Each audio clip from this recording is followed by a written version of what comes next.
It's Spotlight Saturday, where we dive into remarkable lives through powerful biographies. From icons to underdogs, we uncover the big ideas behind the people who changed the world and what we can learn from them. Hey, Marmie here. If you've ever wondered what it really takes to build something world-changing from the ground up without the fairy dust and TED Talk gloss, then curl up with me for this one. Because I've got a story for you that's got everything.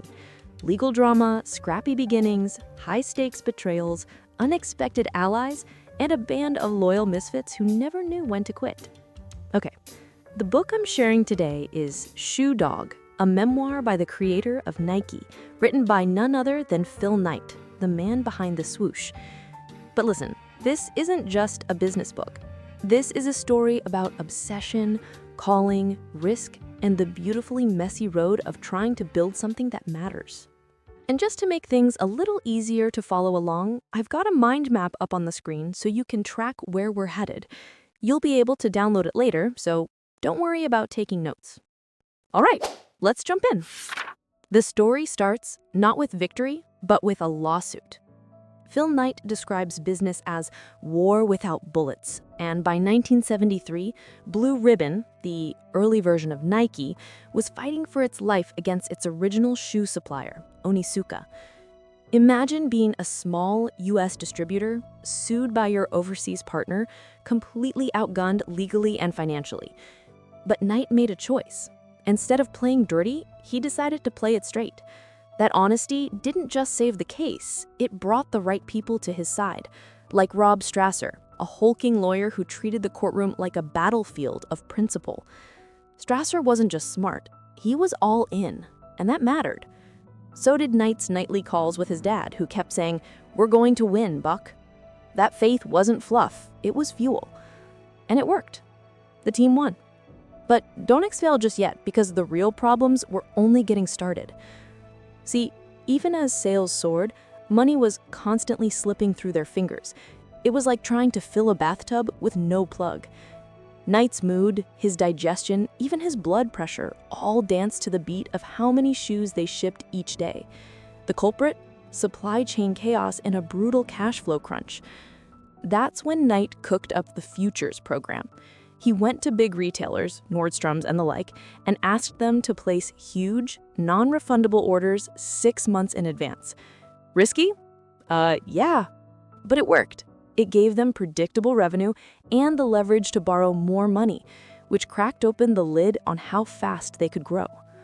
And suddenly, Blue Ribbon wasn't just surviving, it was breathing. But with every win came a new curveball. Fresh off the courtroom victory, the yen started swinging wildly. Japanese manufacturing costs climbed, threatening their lifeline. Knight realized they couldn't keep all their eggs in one Onitsuka-shaped basket. They had to pivot. That's where a half-crumbling Revolutionary War-era building in New Hampshire came in.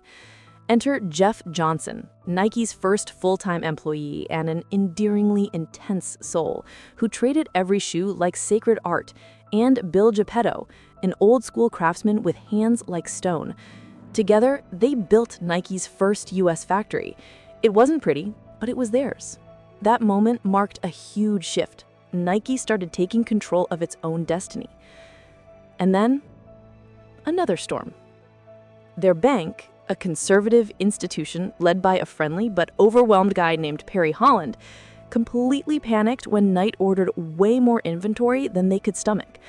The result? $1 million bounced check, frozen accounts, and the FBI knocking. Knight was cornered, but here's what's wild. Instead of running to fix things with the bank, he flew to Japan because he knew that Nisho, their Japanese trading partner, was more than a vendor. They were equity. They were the lifeline. And when he confessed to Nisho's finance manager, Tadeuki Ito, aka the Iceman, a guy so unshakable he made Stone seem chatty, Ito didn't flinch. He paid off the bank debt and then lent them even more money, just like that. It was pure loyalty, no spreadsheets, no pitches, just trust. And it changed everything. The management team, Knight called them the butt faces, affectionately I swear. That felt that moment down to their bones. This was a ride-or-die team now. You couldn't buy that kind of glue. From there, Nike could finally turn toward innovation. That's when Frank Rudy, an aerospace engineer with a wild idea, showed up. He wanted to put pressurized air into the soles of shoes. Most people laughed. Knight listened. They took a chance. It paid off. And even when their first air shoe, the Tailwind, literally exploded on release, they didn't back down. They fixed it. But something even bigger was happening. Nike was starting to feel like a spirit, not just a brand. And that spirit was personified in Steve Prefontaine. Pre was a rebellious, scrappy distance runner who didn't just race, he fought. He died young, but left behind a legacy of raw, defiant excellence. Knight didn't just admire him. He saw Nike in him. Somebody may beat me, but they're going to have to bleed to do it, Pre once said. That became the heartbeat of the company. Then came the final boss fight. The US government hit Nike with a $25 million tax bill, citing an obscure law called the American Selling Price. It wasn't just a fine, it was nearly their entire annual revenue. Lawyer Riggerwool fought tooth and nail, but red tape is its own kind of beast. That's when Knight brought in Chuck Robinson, a DC insider who made it clear. Going public isn't optional anymore. It's survival. So they did. With a two-tier stock structure, Knight kept control while finally giving Nike the capital it needed. They settled the tax case, and in December 1980, Nike officially went public. The team got their freedom, their culture stayed intact, and they had the firepower to take on anyone. All right, let's pause and recap where we've been, just to let it all settle. At its core, this isn't a story about shoes. It's about what happens when you find your thing, the thing you'll risk sleep, money, even your reputation for. We saw Knight fight legal wars, invent cash flow solutions, shift global manufacturing, defy banks, bet on wild ideas, and push through government sieges. And through it all, he kept circling the same truth. When you believe in something enough, you figure it out. You fall, you learn, you bleed, and then you run harder. So, what can we actually take away from this story? First, this. When you're chasing a calling, not just a career, the hard parts don't disappear, but they matter more.